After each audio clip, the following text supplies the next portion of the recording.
in this very basic lecture about history. We have to study Indian history along with world history. So first part that we are going to study Indian history.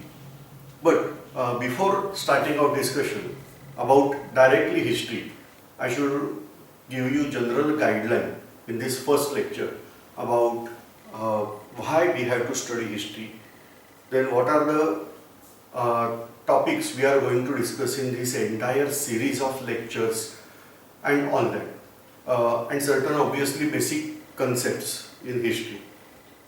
First question, why we want to study out history? So we have curiosity. Personally, we do not remember old things in our memory. Say for example, I can recollect personally when I was 2 years old onwards, whatever thing, something or fewer things I can recollect, not all entire things. Personally speaking, every person is having memory with him, that is from his life. But we have curiosity, what is the thing or what is the world, rather what was the world before my birth. We can hear from our ancestors, but history is prolonged. Why we want to get knowledge? Number one, we have a concept that is called as curiosity, to solve this curiosity. Second, when we are thinking our past, we are getting inspiration from our past. Not always, but many times. We are getting inspiration from our past. Third thing, certain things we are performing, why we are performing that. Say for example, I am communicating with you in English. Why I am communicating with you in English? Reason is historical only. So like that, various things we have to discuss. Second thing, why we want to study out history. As a nation, or rather I should say rather than nation, but what were the boundaries and all that, we have always curiosity. So many disputes are there between nations, present nations rather I should say. So why these disputes are there? What are the root causes of these disputes? And all that, various things we can able to know. And therefore we want to study out history. Many problems you are facing out in our life. Is there anything that our ancestors were also facing same problem, and what solutions they have after the facing problem? Whether that solution was perfect or imperfect, that also we can analyze. And for that purpose, getting knowledge for our present life, study of history is essential. No doubt, each and everybody of us is not able to study out history, but some section or segment of our society must study this history in detail. So here we are starting out study of history for this purpose. Number one, we should have curiosity and solve that curiosity. Second, we should know certain customs and tradition going on in our nation, why or what is history behind that. Third thing, we should get inspiration from that, and problems are there, then we are getting remedies from history that how to solve this problem. Like that, various things are there. I am listing out only few things here to get this knowledge of history. Now second thing, what is the segment or what are the segments in this history we are going to study? Basically, we are classifying first as prehistoric part and historic part. Prehistoric part is part where written history is not available, or if at all something is written, we are not able to read out that, or we are not able to reach till that. Rather I should say read out that, we are not able to reach till that. And that's why that part we are calling as prehistoric part. In history, when we are having written evidences onwards, or certain monuments and certain inscriptions on there, like that some written proof should be there, from that we are calling that as historical period. In India, we are dividing broadly historical period into three phases. Ancient Indian history, approximately, keep in mind, this is not that there is distinct boundary. At certain age, people decides, okay, now we'll change our lifestyle and adopt new lifestyle. No, this is just segment in history after studying. For our purpose, we have made. So first part we are calling ancient Indian history, approximately till mid of 8th century AD. Second, we are calling that as medieval history, from 8th century mid to 1757, that means 18th century mid, 1000 years history, we are considering that as medieval history. Many people are considering modern history from 1757, but modern history actually in transitional state, when European people started arriving in India second time, that is after Vasco da Gama entered in India. From that, actually beginning was there. But properly we are considering modern history after 1757. So these important phases we are recommending here, that three phases are there. There is no distinct boundary line, but generally we are having these segments in Indian history. So first part we discuss, that is why we want to study history. Second part we discuss, that is what are the broadly segments. So I am giving segments again, that prehistoric segment and historic segment. We are now focusing on historic segment. Historic segments are divided into three parts, that is ancient Indian history, medieval history, and lastly that is modern history. Now we are going to prehistoric period. Prehistoric period is vast. Let me clarify again. If you are finding out total history of this world, I am not talking of universe, I am talking of world, means when earth is formed, and from that whatever our records are showing, we can imagine simply that total earth is formed in 1 year. That is total from today I am going back, and before 1 year earth was formed, or rather we can say that on 1st January earth is formed. Then from that total today's life is of 1 year of earth, comparative study I am giving. Then you can consider that birth of man is there at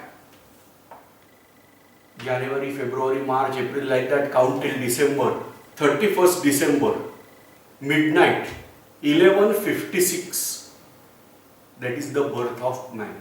Total we have spent just 4 minutes on earth. If life of earth is, we are considering 1 year, we have just 4 minutes on earth till death. But when we have to consider man, again this is the question, and we want to find out the answer of this question.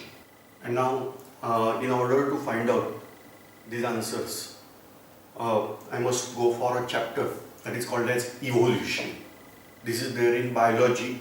In detail we have to study out human evolution in biology. But here, in order to make prehistoric part, I must explain you that when we are considering man is there on earth. Now nobody have this in written format. We are collecting out data. We mean scientists. They are collecting, and archaeologists. They are collecting out data, and from that we are considering something. Say for example, various theories are there. One theory is called as spontaneous generation of life on earth. Another says that there is gradual evolution in life. There are some people, they are saying that human being or man is not there on earth. We are not evolved from this earthy life. We have aliens, and some aliens sent us on earth, and then onwards we derive. But we have to go whatever the evidences we are getting. The evidences are showing that there is striking similarity. There are striking similarities between apes and man. Now again question is that what is ape? When particularly we are aware of monkeys, monkeys are also having various similarities between man and monkeys. When we are talking of monkeys, there are various type of monkeys. Out of that, one category of monkey, they don't have tail. I am revising, a category of monkey that is not having tail. If tail is absent, then that monkey is called as ape. Orangutan, that is finding in Java and Sumatra, that means Indonesia, that orangutan. And second, that is gorilla, which is there in Africa. These two categories are considered as ape. Ape means monkey without tail. Whereas the third category we find out afterward, that is called as chimpanzee. That is also many times referred as New World monkey, because it is found in America continent. So prior to 14th century, we were not aware what is America.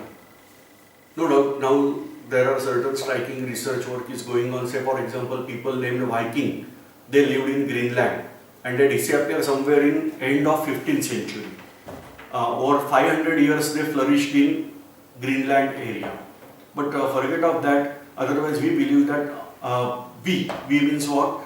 People from Africa, people from India, that means Asia, and people from Europe were not aware of America continent till Columbus discovered it. So that's why this America continent we are calling as New World.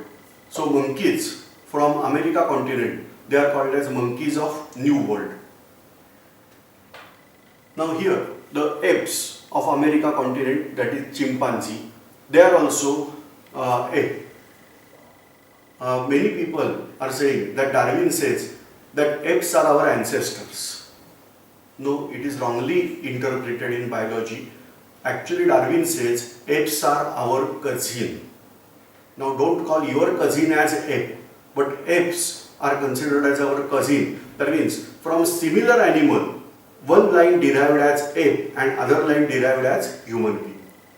If you observe ape, then you will find it is having striking similarity with man, but certain differences are also there. Say for example, you check out our all teeth. They are having almost equal height, almost. Our canines, they are having little bit more height than rest of the teeth.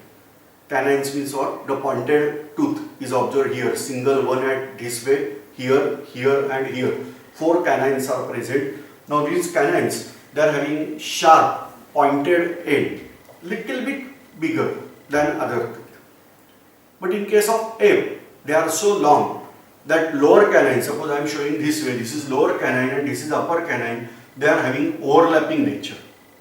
Okay, so lower canine goes to upper part and upper canine goes to lower part, and so gaps are there in jaw. This is basic difference between ape and man. So we are getting fossils. Fossils means what? Bones. They are almost converted into stone-like substance. From that we are getting these references that certain skulls, skull means what? This part. So certain skulls, they are having jaws with all teeth equal. We can say that is belonging to man-like animal. I am not saying yet man-like animal, or rather I am calling them as primate. What word we are using? Primate. So they belonging to our primate. Whereas if teeth are having unequal height, that means canines are longer, then they belong to ape. In case of ape, forehead is absent. You can check out the skull. There is no forehead for ape, but forehead is distinct for man. Snout. Snout means what? This portion. In case of ape, this portion is protruding out. Whereas in case of man, snout is reduced or sometime almost absent. Basic differences. Again, various other differences are there. I am not going in detail, but because of certain joints, a man can stand in erect posture, whereas apes are not able to stand in erect posture. Particularly the attachment of femoral bone, that means bone present in thigh, that is important. So this femoral bone attachment shows that whether that animal is able to stand in erect posture or bending structure. If you observe gorilla, chimpanzee and orangutan, they can stand on two legs, that is called as bipedal mode of locomotion. But they can't stand in erect posture. Erect means vertically straight, like man. And therefore, this arrangement is also considered as important thing. Now here, whatever the fossils we are getting, they are getting all over the world. But certain important fossils are found in India. I am revising the name of fossil, telling the name of fossil, that is called as Ramapithecus. This fossil found in Shivalik mountain range. Shivalik mountain range is part of Himalaya. So from Uttar Pradesh, if you are moving towards Himalayan side, then whatever the first mountain range, a small mountain range, newly formed mountain range is observed, that is called as Shivalik mountain range. The earlier fossil is found here, having name as Ramapithecus. I am always having curiosity, if name is beginning with Ram, then whether that is connection with our Ram, as a Lord Ram or not. The answer is yes, here connection is there with Lord Ram, because the person who discovered this fossil in India, he was aware of story of Ram and his Vanar Sena, that is a team of monkeys. And so he named that monkey as monkey of Ram. So in Latin, it is Epithecus. So I am revising the name of that fossil, that is Ramapithecus. What was peculiarity of Ramapithecus? It was monkey only, or rather I should say ape only. But all teeth were having almost same height. There was no gap that lower canine will go upper and upper will go lower. So no gaps were found. That was the indication that it is humanoid. We can consider that as early primate of man. Say here, we are having rest of the characteristics similar to ape. Say for example, chin means this portion was not that prominent. Then bipedal mode of locomotion was there, but erect posture was not there. Length of hand, that was more, that means forelimb was more than hind limbs. And like that things, they are resembling to ape. Body was covered by hairs or fur, something like that, dense hairs, like that. But important characteristic that all teeth were having almost similar height. Where we get this? In Shivalik mountain range in Himalaya. This is we studied out in biology. So this way we can say that human development was there in India also. Then onwards, these primates developed slowly into different animals. We are getting evidences that their brain capacities also increased. There is skull. Skull means this upper part of our body, which is present inside a head, that is skull. Where brain is stored, that portion is called as brain box, that is called as cranium. The cranium capacity of ape is very less as compared to man. We are getting development into cranial capacities. That means what is the amount of brain that can be stored inside that cranium. And from Ramapithecus to Cro-Magnon man. Cro-Magnon is placed in France, where man was found. From Ramapithecus to Cro-Magnon man, cranial capacities we are getting increasing in order. That means step by step cranium size increase. That means weight of brain increase. You are aware the intelligence of person is calculated not only on brain size or weight of brain. Intelligence generally calculated in the way that intelligence equal to mass of brain upon mass of body. I am revising. Intelligence is calculated on basis of mass of brain upon mass of body. This ratio is considered as important for intelligence of the person. So here we are having a concept. If I am talking elephant is intelligent or rat is intelligent, we have to check this way. The mass of brain don't go only on mass of brain. What mass of body that is going to control, that is important. If you are considering wolf, then jackal, apes, will find that man is having highest this ratio, mass of brain upon mass of body. And so we are considering that human beings are having highest intelligence. So just imagine elephant is not intelligent animal as man. Say there are certain emotions, they are associated with this elephant. Everything is there. Brain is very massive for elephant, but body is also very massive, and that's why his ratio is less, and therefore elephant is not considered as very intelligent animal like man. Even other all animals, they are having this ratio as less, whereas for man this ratio is more, and therefore we are considering man as intelligent one. I don't know our ancestors were having this knowledge, but you can consider the god, that is Lord Ganpati, where we are showing this way that head of elephant is connected with human body. Just imagine, this is a symbol of super intelligent person. It is symbolic explanation that mass of brain is high as of elephant, but mass of body is less, that is of man. Then we can have more intelligence if you are going by this ratio. Difference between other animal and man, that man is capable of using instruments, tools, whereas other animals are rarely using tools.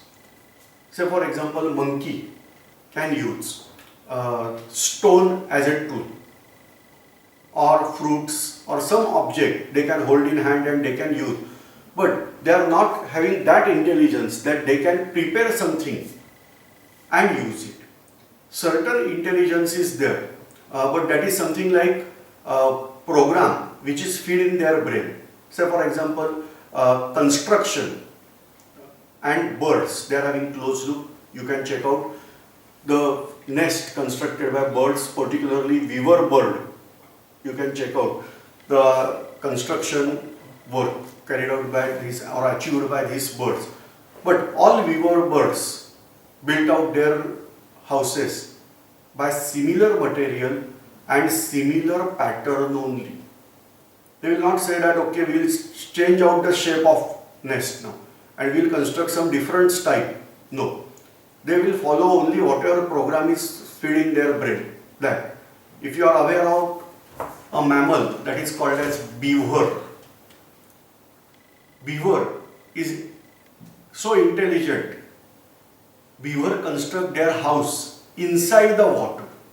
So beaver is not aqueous, or say that is we can say staying in water. No, beaver can swim, but basically beaver is terrestrial animal, rodent category.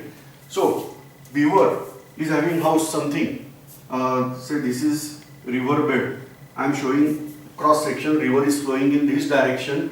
Then beaver will construct its home something like here. This is the water level. So beaver will construct home something at mid of river. And here they will have entrance.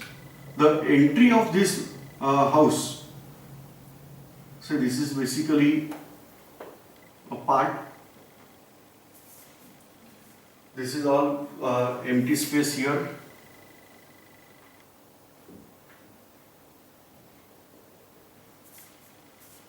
So entry is through water. It can go here and here it can stay safely. Why? Because the animal which is terrestrial, that will not able to enter through water here, whereas the aqueous animal, they will also not come here because they are outside, and so this way they are having safe construction of house. But if sufficient water is not there, then beaver is having another concept. Suppose this is a tree on side of river, they will cut out from this side, and so tree will fall inside the river. This tree will also fall inside the river, and they will construct a dam, a small, we can say, weir, and then water will become more stagnant here, and then they will construct their home. So this way, to certain extent, beaver-like animals are also constructing out their houses, but they are having the same pattern. They will not say that instead of making this way availability of water, we can construct some new style. No. Whereas man is capable of using stone as a tool. No doubt. In earlier format, man was also having a use of stone only. But rather after that, man started developing stone tools. Rather than using it as a raw, they started developing tools of that stone. Particularly a stone like quartzite or flint. That category of stones were used by man because these stones are hard, but they can be flaked out. Means we can chip out the area and we can give them the desired shape. So this way, earlier tools we found that is made up of stone. Now here, man is distinguished for making of tool. But why we are able to make tool? Number one, we have intelligence, and number two, just check out our position of hand. Our thumb is shorter than rest of the fingers, number one, and it can personally touch every finger. And this way, we can hold something in our hand. We can use for sharp things and all that. So, man was able to make tool. So that we use first tools, they are made up of stones, and that's why we are calling this era in human history or prehistory part as Stone Age. Simple name, Stone Age. But Stone Age is divided into three parts, where in first part the stone used, that was comparatively tools were not that sharp or not that accurate one, old type of tools, so we are calling that as Paleolithic age. Second, that is called as Mesolithic, and third, that is called as Neolithic. Three segments are there, so Old Stone Age, Middle Stone Age and New Stone Age. As discussed in earlier lecture, we have to conduct exam after a small topic discussed here. So just I am giving you 4 to 5 questions. You have to write down only answers of this question, and we will carry out analysis and answer key immediately. So get ready with pen and paper or notebook in hand. I am discussing one by one question. First part, first question. You have to write down name of fossil of primate found in Shivalik mountain range in India. I am revising question. You have to name the primate, fossil of primate which is found in Shivalik mountain range in India.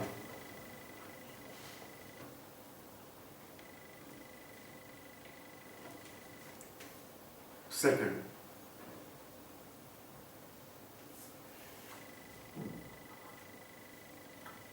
how intelligence of an animal is measured.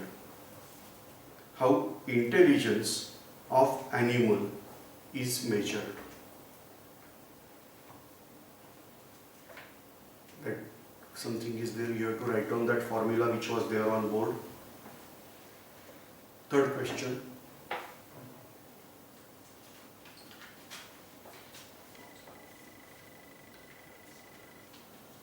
We have to consider prehistoric period and historic period.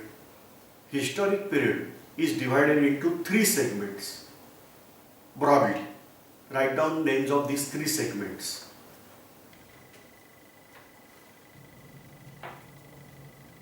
When we are talking about modern period, generally modern period in history begins with, I am giving you 4 options, out of that you have to select.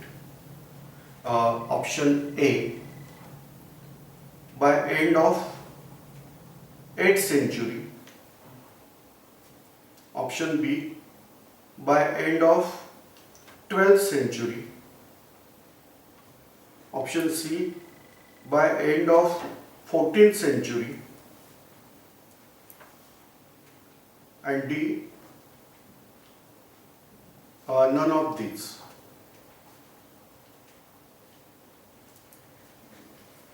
So modern period in Indian history begins with by end of 8th century, by end of 12th century, by end of 14th century, and none of these.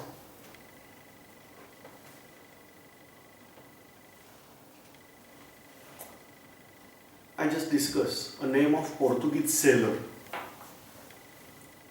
On his history, we are saying on his arrival of India, we believe that modern history started developing, not started, but just beginning of that modern history we are considering developing from that Portuguese sailor who arrived in India. You have to name that Portuguese sailor. Now, after writing these 5 answers, you have to check out the first question. We discussed that fossil of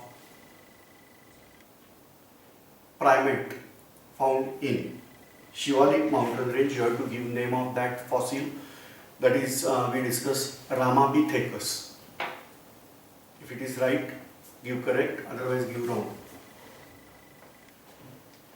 Intelligence of animal is measured on basis of mass of brain of that animal upon total body mass or mass of total body. I am revising the ratio is checked. The ratio is mass of brain upon mass of body. Third, we want to write down segment in Indian history. 3 segments we have to write down.